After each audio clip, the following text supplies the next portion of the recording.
All right. How's everyone feeling? Good. Great. This is my favorite part of the day. It's always my favorite, not just because I get to moderate. This is where we step aside from slides, data, and clinical language and listen directly to the people and families who live with ALD every single day. Their perspective grounds us. They remind us why research matters, why care matters, why community matters. This is the heart of the conference, if you ask me. So today we are joined by Michael, who lives with AMN, Julie, a symptomatic woman with ALD, advocate for women's experiences, Savannah, a mom navigating newborn screening, family planning, and Kelly, a mother who has guided two sons through two different treatment paths. So each of them brings honesty, courage, and lived wisdom to this conversation. I want to thank them in advance for their openness and vulnerability. Sharing personal experiences, as we all know, is not easy, and it's a gift to all of us. So with that, let's begin. Michael, go ahead. Hi, my name is Michael.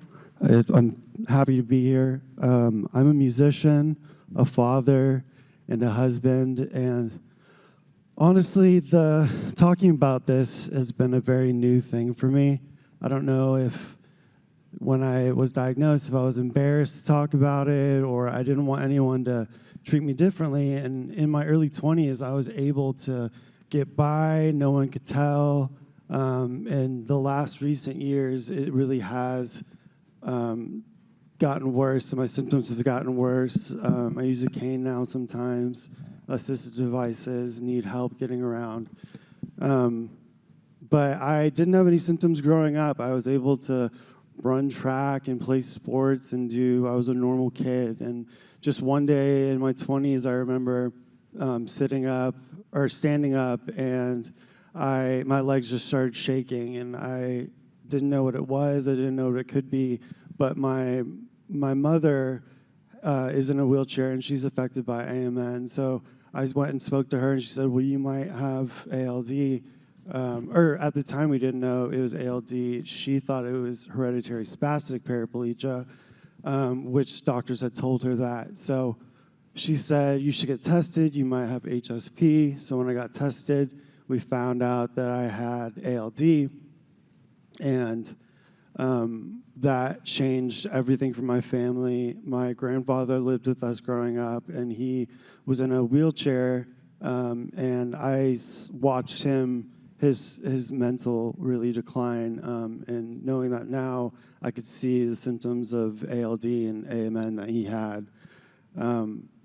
So being new to talking about this, I took to social media and started talking about my journey and everything, and I've met so many people on social media that say, hey, I have ALD as well, I have AMN, or I know someone who does, and I've created this community and this great group of people that I can now lean on, and that I have someone to talk to.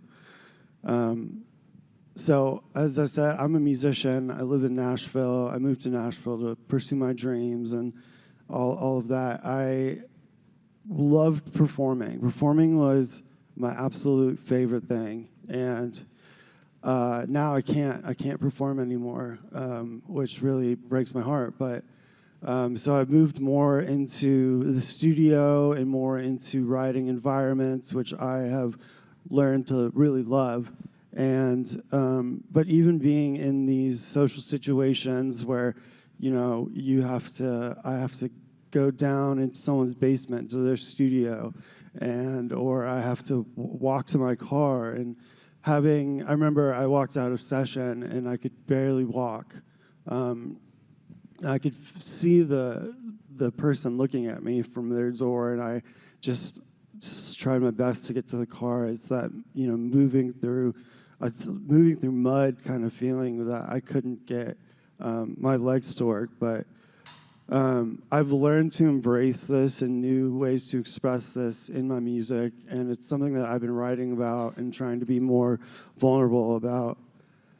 I've had other health issues in the past. I used to have alopecia. I was completely bald, and high triglycerides, high cholesterol. I've always wondered if it's because of AMN.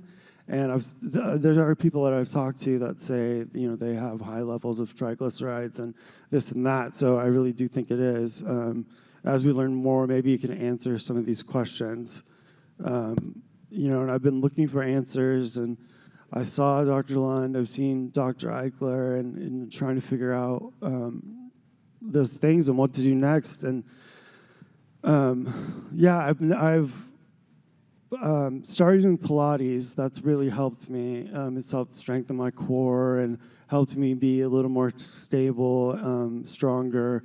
And I find that I have more good days because of it. It doesn't, cure it all, but I feel like it helps with something.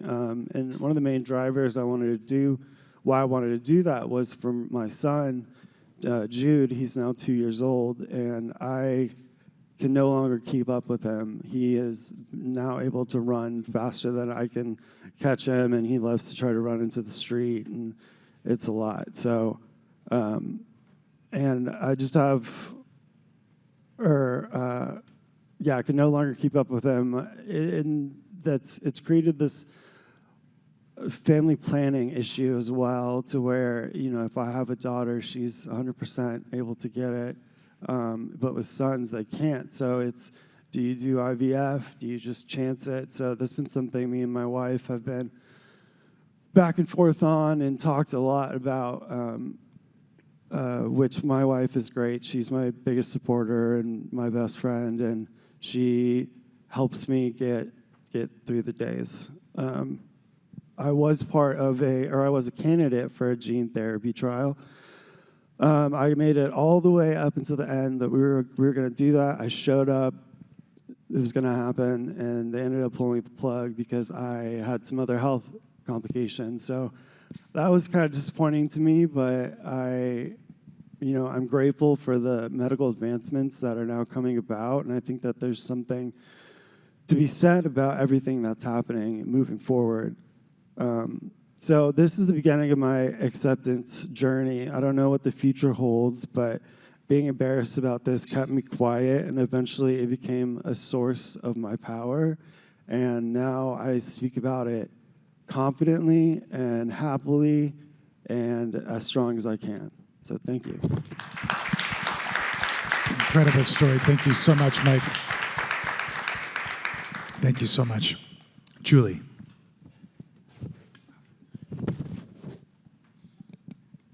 Hi, I'm Julie Chu. I'm born and raised in New York City.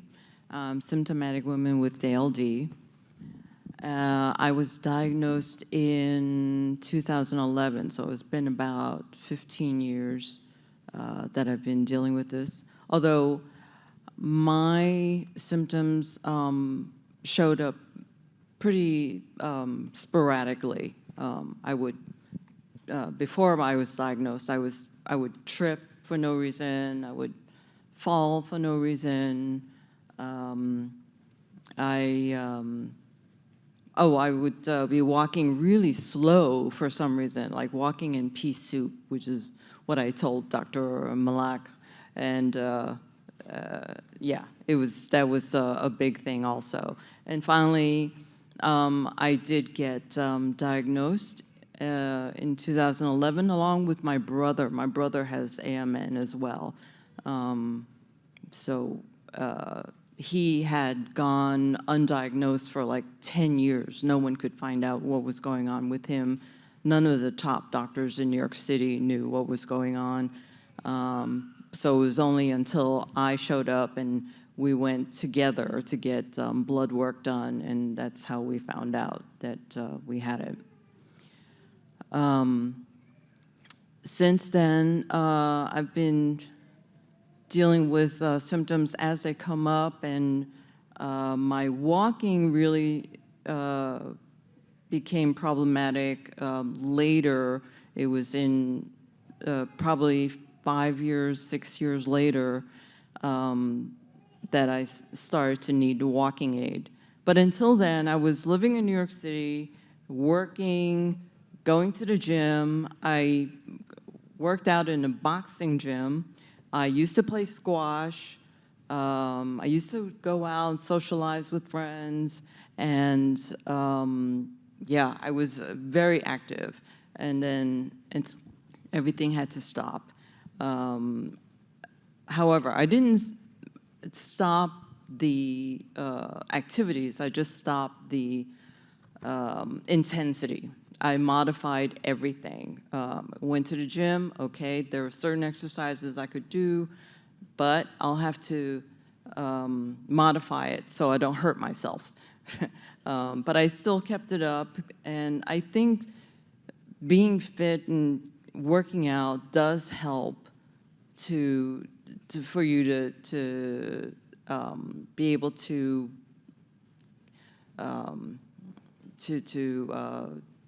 maintain your system. It's just to keep healthy, to be able to take care of yourself. My brother, on the other hand, his symptoms were way worse. He has Addison's, so we handle our symptoms differently.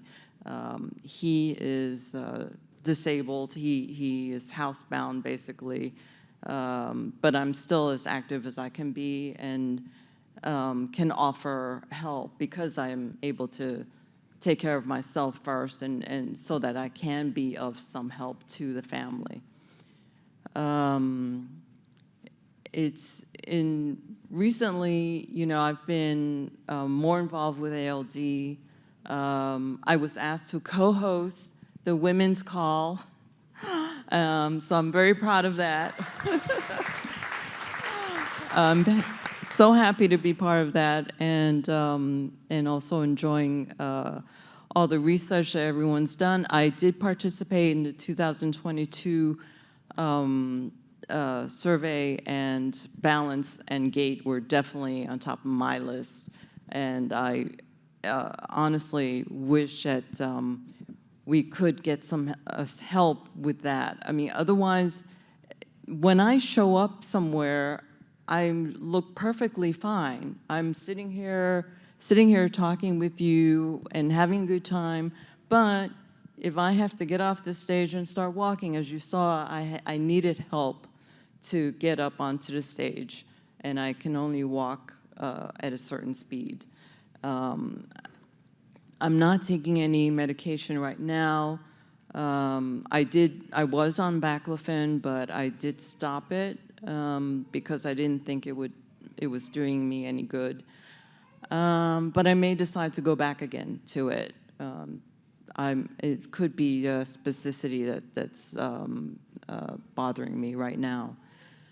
In the meantime, I'm happy to be part of ALD. I'm happy ALD is here, and all the work that's being done in the last 10 years. So, like I said, I've been at this for like 15 years, so I've seen a lot of the progress and the people behind all the work and research, and I think it's great. So that's it. Thank you, Julie.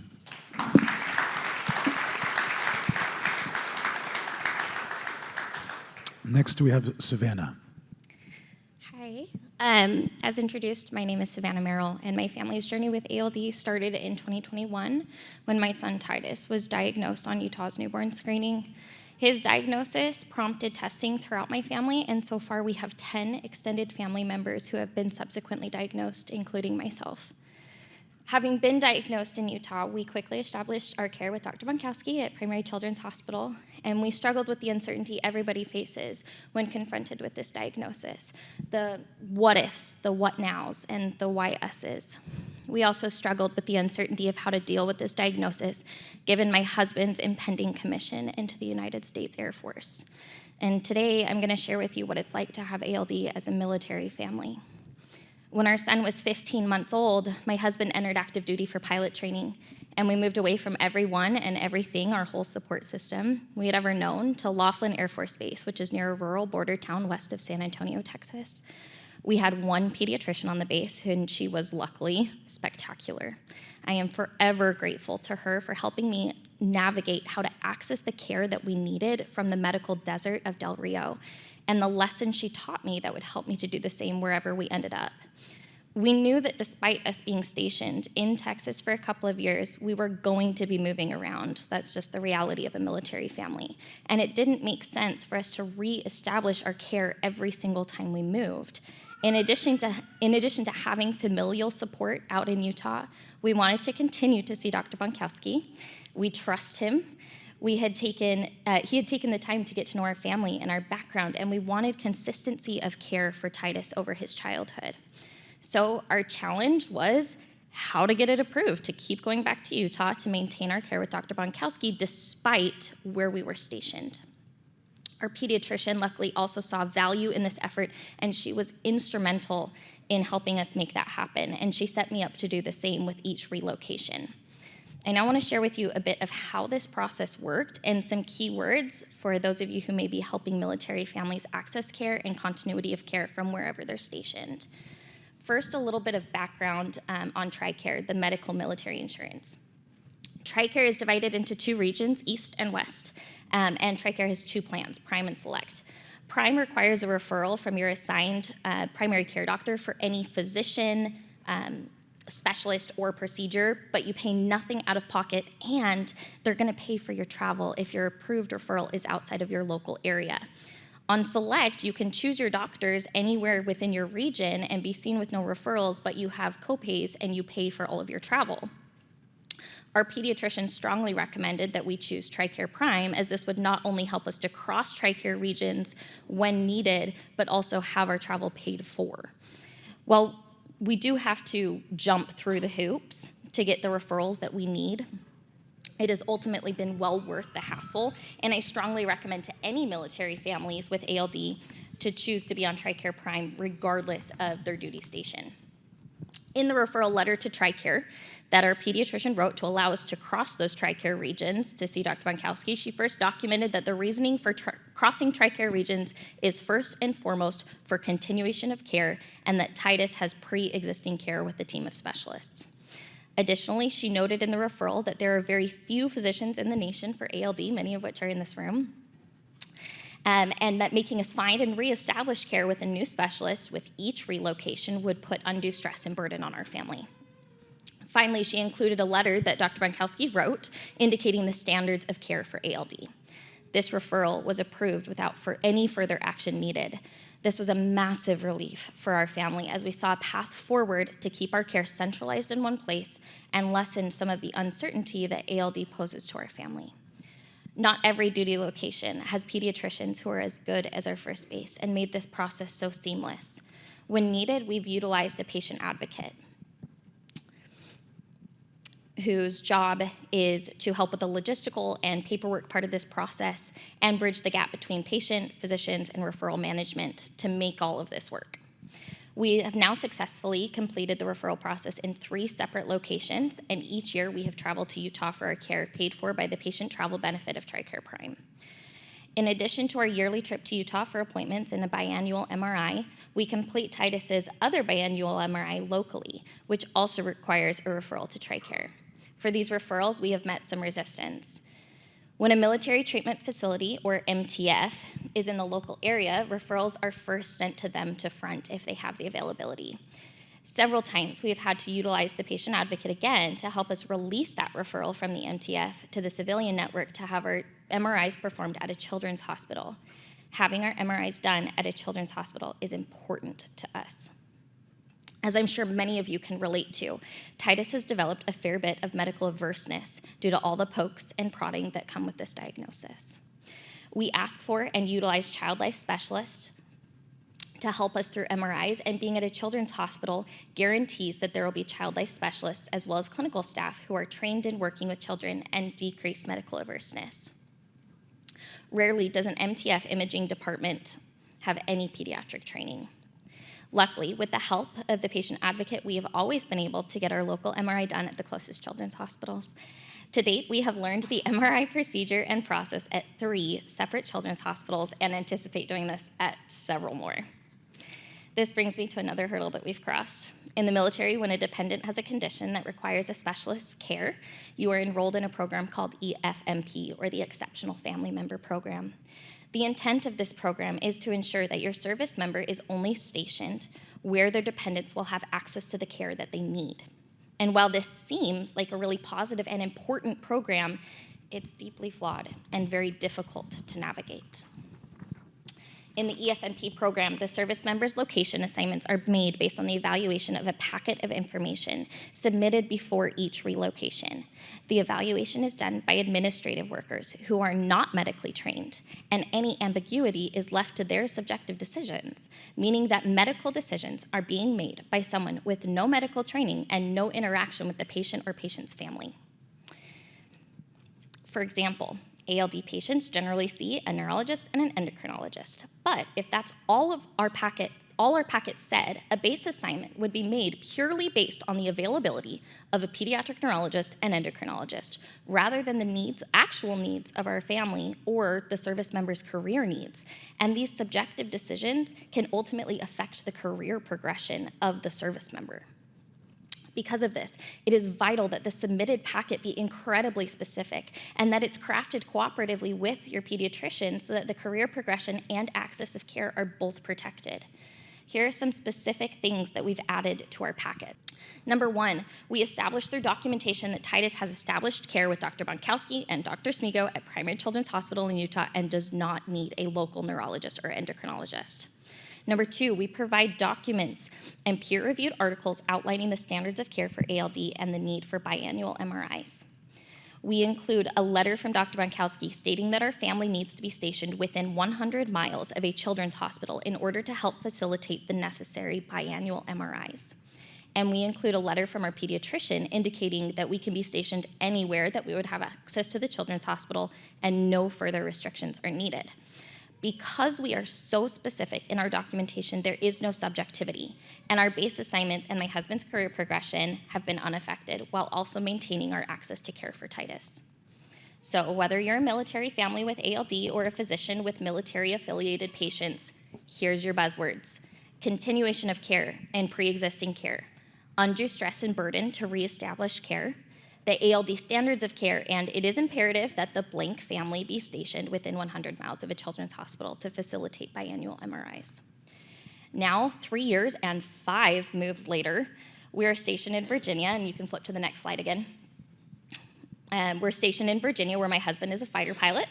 We welcomed our daughter Lily, who many of you have heard and seen back there, in April, and she is confirmed ALD-free. We have an excellent children's hospital 30 miles from us, and we'll be making our annual trip to Utah in a few weeks, so I'll see you soon. We jump through the TRICARE hoops, and we document some more for the next time we have to move and submit another EFMP packet.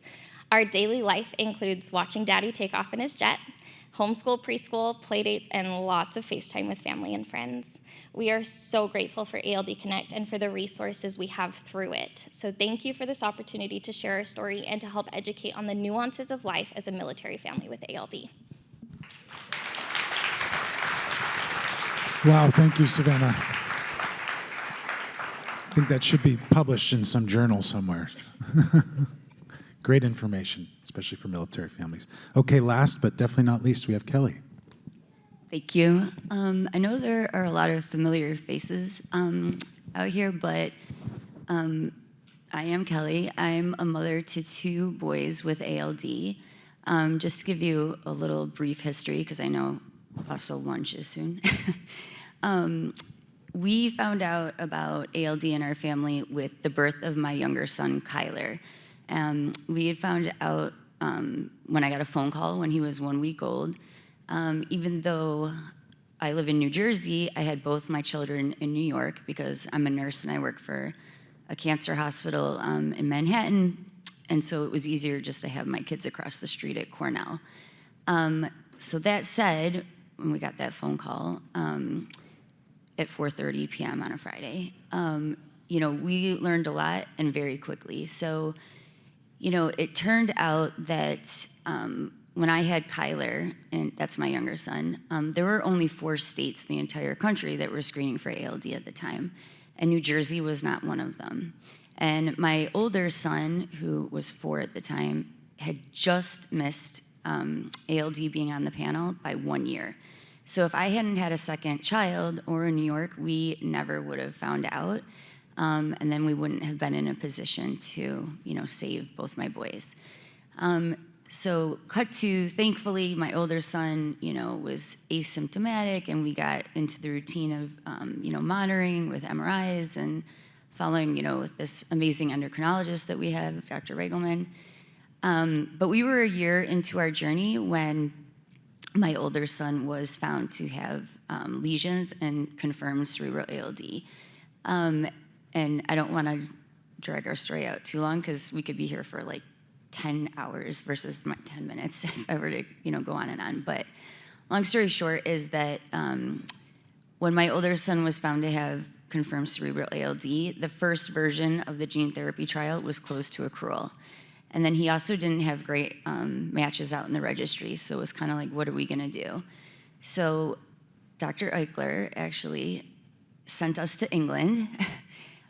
So that was another big adventure, but unfortunately gene therapy didn't work out there. And so we had to come back and sit in limbo for 6 months while the next version of the gene therapy trial was written and gotten through the IRB and whatnot. But thankfully, we got through that, and then my son was patient number 1 for ALD 104. Back in America with our team, and his transplant went very smoothly. Boston Children's was amazing, and we had a really, really good experience. However, 6 months post-transplant, Jalen unfortunately had the horrible luck of having a non-traumatic spinal cord injury, something called transverse myelitis. And so that affects his ambulation and his continence. And so I know, like, sometimes I think when people see, Jalen on Facebook and whatnot, they somehow think it's ALD related, what goes on in the fact he has to use a walker. And, this happened when he was 6 years old. But it really is, unfortunately, because of the spinal cord injury. Now, cut to my younger son, we leave no man behind. So in the midst of all of this that was going on with Jalen, we were doing the routine standard of care monitoring for Kyler. And on his 3-year-old standard of care MRI, he bomb dropped. I mean, he was found to have multiple lesions. But unfortunately with Kyler, his birthday is the end of February, and at the end of February going into March of 2020, that's when COVID started. And so, the whole world was shutting down. Like gene therapy wasn't gonna be an option for him. And so in his case, what was fortunate is that unlike his brother, he did have really good matches out in the registry, and he had multiple options. And thankfully he was thought to be an emergent transplant. And so we literally were admitted the day the quarantine started. And so our version of isolation and quarantine was much different than everybody else's at the time. But that said, my son was 3 at the time, and he went in ahead or on time for all milestones. And his course was extremely, extremely complicated and very challenging. And, it was just very hard to go through and navigate with him. And my son, he came out of, we were in the hospital for almost a year, like on and off. And he came out legally blind, nonverbal, and non-ambulatory. And it was, very, very, as I say, challenging. There were at points where we were told to, just give up on him, make him hospice, just good luck, take him home and do the best you can. But that said, we did take him home. We got out of there, and, I did not give up on my son. And, he, spoiler alert, is 5 years post-transplant. Jalen is 6 years post-transplant, my older son. And, both my boys are incredible, incredible little individuals. And so, you know, with my older son with the spinal cord injury, you know, we don't give up on rehab. We always keep working on, you know, optimizing him. You know, he comes up here to Boston to be followed, you know, forever on gene therapy, especially with, you know, all the things that have been going on with gene therapy. But, you know, my younger son, as I say, we were just told basically like throw him out like he was a broken toy. And, you know, I learned a lot through both of the experiences with my children. And so even though you might hear this story and be like, you know, this doesn't sound good, you know, and this isn't how newborn screening is advertised or how it should go. And that is true. It's not how it hopefully should go. But that said, things can happen and journeys can look different for, you know, everyone. And my son Kyler is amazing. You know, he gets better every year. He has his own way of communicating. He goes to school every day. He goes to a special needs school, but we're very fortunate in that we have multiple options around us. There's like not one thing they don't do with these children at his school. You know, he's moving his legs independently in a gait trainer, which, you know, for some people might not sound like a lot. I mean, is he outside playing kickball? No. But when I see my son do these amazing things, you know, again, I was told he's blind. You know, he's never going to see again. But, you know, on this journey that I was going on for my older son, who has visual processing challenges post-transplant, you know, we got Kyler in with a low vision specialist, and now he wears glasses that have prisms in them, and he can see. I mean, they have theoretically gotten my son from 2400 to 2040, which is really remarkable. And just the fact that he's now so engaged and way more alert. I mean, we already thought he was doing amazing things, but I mean, Kyler is like he is really, really, really just there. And, you know, it's hard to explain because I know, you know, some people in this room have actually met my son, and whether he's verbal or nonverbal, like, people are just drawn to him. And I couldn't have imagined giving up on my son. And as I say, I learned a lot through both these experiences. And I think that it's important to have the takeaway be that, you know, there's scans and labs and a less score and all these things, but then there's the person in front of you. And there's, you know, how do you, you know, take care of that person? How do you, you know, deal with the psychosocial, and how do you, you know, find the resources that you need? And, you know, in our case, you know, I'm a case manager by day at my job at Sloan Kettering, but then I'm a case manager at home as well. And so I just feel like there's so many things that we can learn from our experience, and I think that's important to always keep learning and keep, you know, optimizing and doing better, whether it's a trial or not. There's always things to be learned from whether things go smoothly or even when they don't go as smoothly. And as I say, both my children are thriving.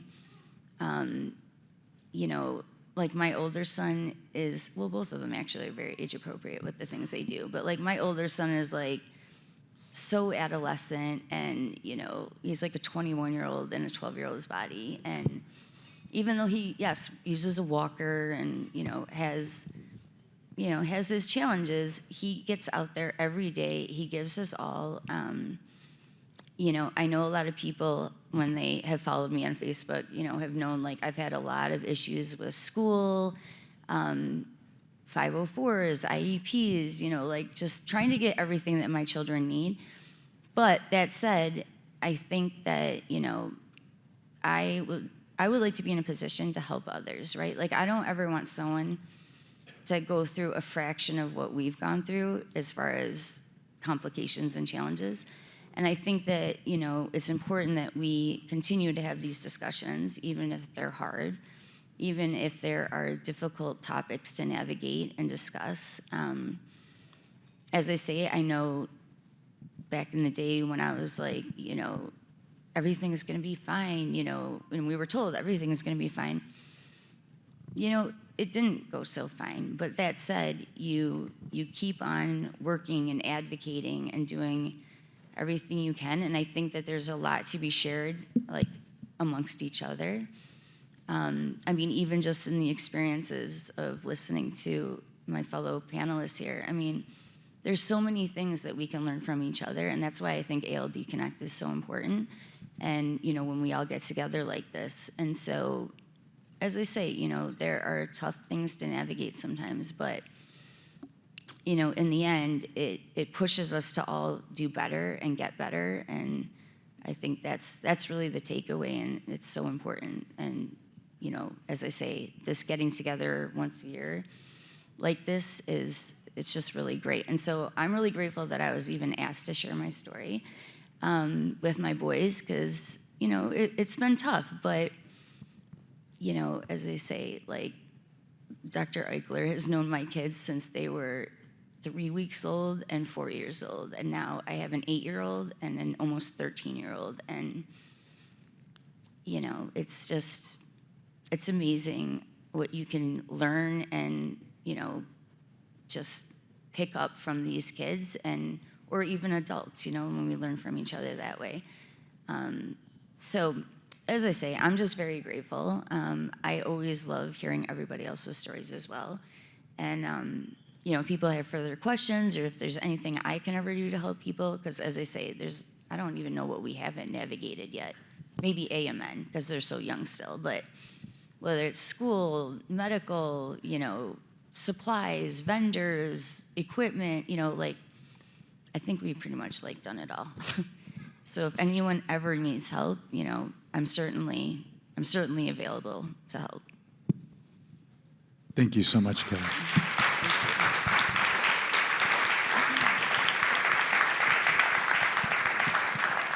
Okay, we've got about 5 minutes. I have some questions for the panel, but I would love to open it up to the audience. If anyone has any questions for our panelists, please raise your hand. If not, I will go ahead and start with my questions.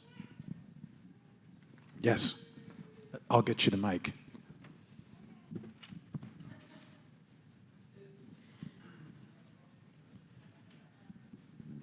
Hi, and for the woman on my right, your left, I'm just wondering how you take care of you. I mean, are you asymptomatic at this point? I mean, you know, both of the mothers up there talked about, you know, that you are both infected, and so I'm just wondering how you're taking care of you, especially when you're dealing with so much with your kids. Well, that's a great question, and I thank you for asking.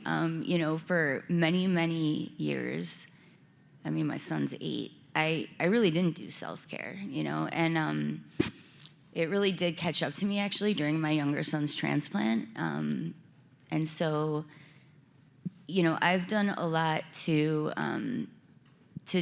try to carve out a little bit of time to do things for myself. So when you ask me if I'm asymptomatic, I mean, I don't know, it's hard to tell, because, like, I've got peripheral neuropathy, you know, some things like that, but I also, you know, I played a lot of sports, then I was a nurse, I got a horrible back. I mean, I've just got, like, other things going on. But that said, you know, I have taken to getting my nails done. I dye my hair once every 5 weeks, you know. I also, you know, have an amazing boyfriend who, you know, what I love, and his mother, his whole family's amazing. But, you know, he has thrown himself into getting to know my children. He comes towards my children. He doesn't back away. He's not, you know, like, afraid to get in there and really just, like, do everything. And so that also is, like, just, like, it's invaluable, you know. We also have private duty nursing for my younger son, but that said, anyone who knows anything about home care right now, I mean, there's a shortage of nurses, and then there's, like, are they quality? But you know, we are very fortunate that we have a really good team right now, so that also helps. But it is tough, you know, like to take that time for yourself. It's true, but it is important. So, as I say, I've gotten a little bit better as the years have gone on. So, you know, I hand it over to you at this point. I'm not sure what you do, but Thank you, Kelly. This is a hard question to answer. Catch me next year because I'm working on that. It's hard. My husband works a very busy job. He's gone usually 16 hours a day, and I'm left most of the time to figure all of this out by myself. So between his job and taking care of the kids and navigating all of the obstacles, that's something that I have really struggled with. And I don't have a good answer for you. Ask me next year.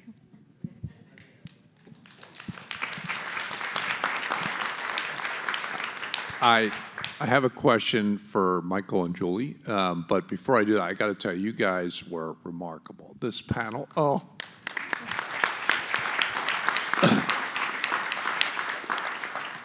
Your strength and confidence and positivity and gratitude are just amazing. So thanks for giving. We all appreciate you. So my question to Michael and Julie is, what symptoms or changes were hardest to talk about at first, and what helped you open up about those situations? For me, it's the walking definitely, because it brought on the need of an aid, the cane, and it was difficult to use one. You just didn't want to. You had independence your whole life, and you were so active, and being able to get from A to B in less than 10 minutes in New York City, and I wasn't able to do that anymore. So yeah, this was difficult. It was, I wasn't hiding it, but at the same time, I wasn't pulling it out. I had one that folded first, and then gradually I had to just use it full time. And that was for me. Yeah, I remember one time I was walking down some stairs somewhere, and this wife looked over at her husband, and she was like, "Is he drunk? What is he doing?" And my wife had to go down there and say, "Hey, he has a neurological disease, and he has trouble walking down the stairs." So I think things like that were really hard for me to accept. I think when I start using my cane more, I've had to use it a little bit more lately. That becomes something that's hard for me, because that means that I have a disability and that people are going to look at me like I have a disability. And I'm slowly getting over that and embracing it, but yeah. Thanks, Mike. Thank you, Julie. Okay, in the interest of time, we have one last question. So it's not really a question, but I see we have a lot of new families here with newborn and small children. And your stories were very inspirational, but really hard to listen to. And I'm sure their heads are swimming. Could you maybe give them some encouragement and tell them, you know, some advice? Sure. I mean, first and foremost, I completely, believe in newborn screening. And I think, it's definitely always going to be a case of knowledge is power, right? And if you are in a position to get hooked up with, the right specialists, be monitoring appropriately, all of that, it's so important, right? So, newborn screening, it's not a cure, but it provides you with information, right? So that you can make the best informed decision with the best, intervention that's available at the time, right? Because we're still always learning, and, everybody's doing all this amazing research. So it's gonna be an evolving thing. But that said, I think you know, it is a lot in the beginning, right? And it's okay to admit to yourself that it's a lot. And it's okay to ask for help. And I think also, because like when I think back when my life was just scan to scan to scan, right? In these 6 months increments, it was really important to, you know, connect with other people. You know, back then we just had like this one support group on Facebook. So it's come so far, you know, there's like these resources that can be mailed out and, you know, kits that can be given to new families. But, you know, it is a lot. And I think that, you know, as I say, connecting with others has been really helpful. And, you know, you have to decide what works for you. So some people get into advocacy. Some people, you know, they like a lot of information. Some people just, you know, just want to do their scan and whatever. But there is so much hope, and there really is so much, you know, coming down the pike. And there's, you know, just so much effort being put into, you know, trying to get it there that, that, you know, it's coming along. It really is. And there is hope, you know, and it is important to know. I'll say this really quick, and then I'll excuse myself to take care of my daughter. Sorry. It is likely that someone has walked in your shoes.